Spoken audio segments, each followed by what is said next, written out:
Rosta. Go ahead, Nolan.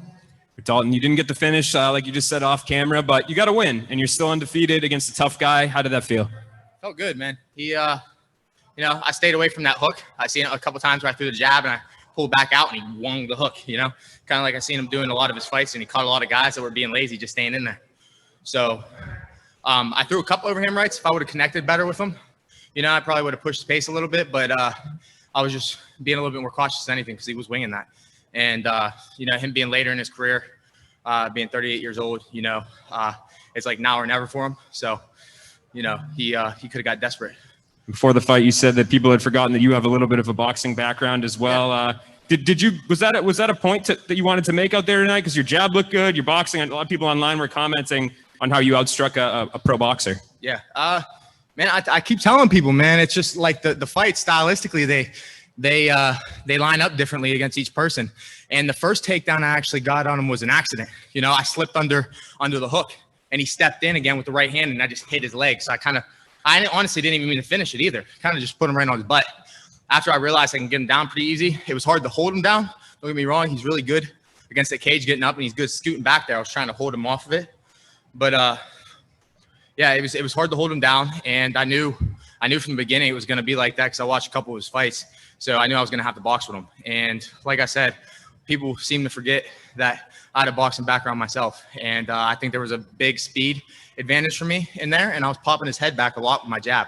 Everything was popping him back. I was mixing it up, throwing a couple kicks in there, had him off his game a little bit, had him hesitating, and went in there and got the win. Finishes are cool and all, but how valuable do you think it is for you to spend, those minutes in the cage, get a full 15 in against a tough guy like him? It definitely tests your mindset and your heart. But like I said before, the goal is always to go in there and get the finish, man. And first round, just because of how slow pace it was, like I knew in the back of my head, I wasn't going to get the finish unless he like really got desperate and I caught him, like I said. But he was being more technical. He was laying back. He was picking his shots. So I kind of did the same thing. And it kind of just turned into a point match. Think you'll be ranked come Monday? I should be. That's up to you guys, isn't it? Fair play. Yeah. Speaking of, Romero Cotton shouldn't be ranked. He's 5-0, and he only fought one solid competition. He took somebody down that had no wrestling, took his back and choked him, Nothing spectacular, nothing too impressive. And his other 4 wins against, no-name guys. And I think he's being boosted a little bit too early, and I think I should definitely take his spot. If anything, he should be knocked out of the ranks. If not, he should be 10. I should be 9. After that, he's who I wanted to call out, actually. So hopefully in my next fight, I get him.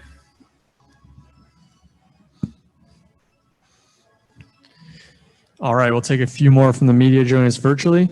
Joe? Dalton, hell of a performance, man. When I talked to you in the past, you had said you were above Romero Cotton. Does him having a number by his name now interest you again? Yeah.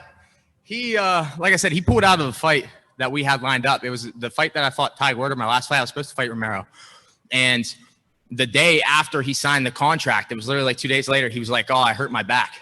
And that camp, I hurt my back like 3 or 4 times. I actually fought with a torn LCL. Didn't tell anybody that.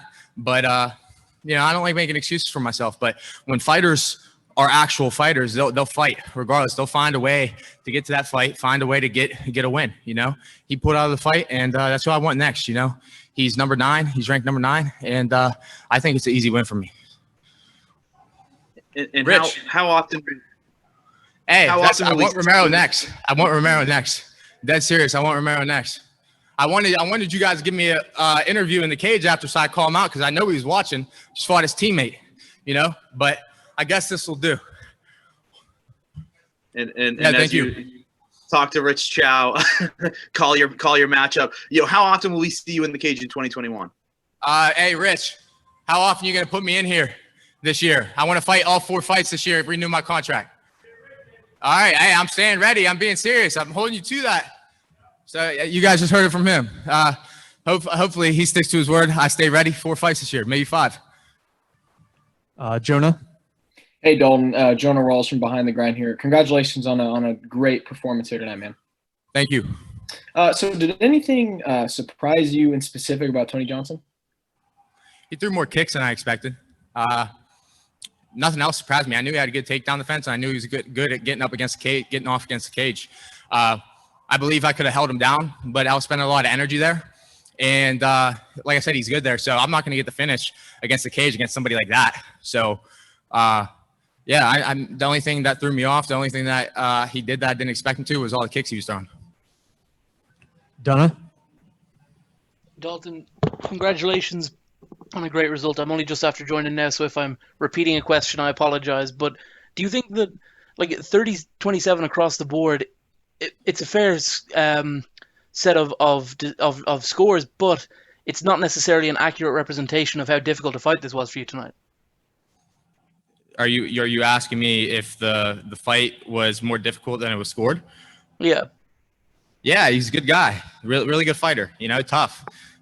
Able to survive. Hard to hold down, like I said, and good. Obviously, good boxing. He had some power I had to stay away from, and yeah, it was a good fight. It was a close fight, but I definitely won all three of those rounds. You have to remember those rounds are scored cumulatively, so it's 10-9, 10-9, 10-9. It's not like they group everything together and say, "Oh, I whooped his ass for the whole entire fight. We're gonna give him a 3-point win." It's added up round by round. So some of those rounds might have been closer than the others. But at the end of the day, if I beat him by one strike, I still get the 10-9 win. Is Romero Cotton an easier fight than you had tonight, in your opinion? Is he a what? Is Romero Cotton stylistically someone who might be easier for you to face than your opponent tonight? I think so. Today I had I had a good matchup where I was able to show off a little bit of my boxing, do a little bit of striking. I got some takedowns just to secure the rounds for sure. But somebody like Romero Cotton, I could out wrestle him, and I could sure as hell outstrike him. That's a fight where I see me getting a viral knockout. You'll see me with over 1 million views on MMA Junkie. Nolan, make sure you guys put me up there after the fight. And yeah, I think it's a good matchup for me, and I think that's something that could really push me up further in my career. Simon?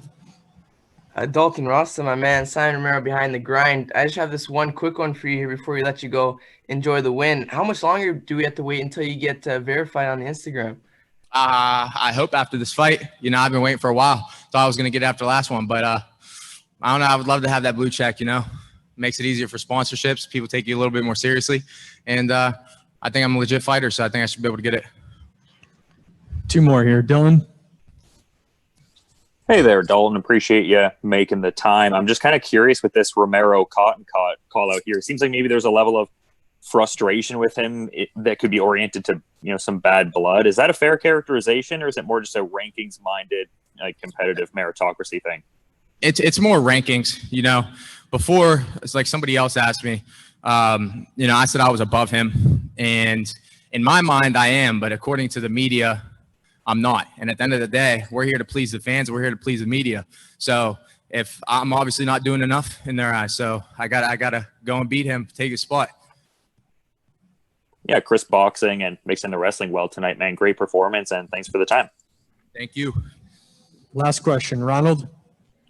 Ronald Smith here. I just want to ask this one last question for you. You brought up before during this whole time, test your mindset and how you were dominating the fight for the two rounds going to the third. How do you keep your mind laser focused to get the end result, to get the W?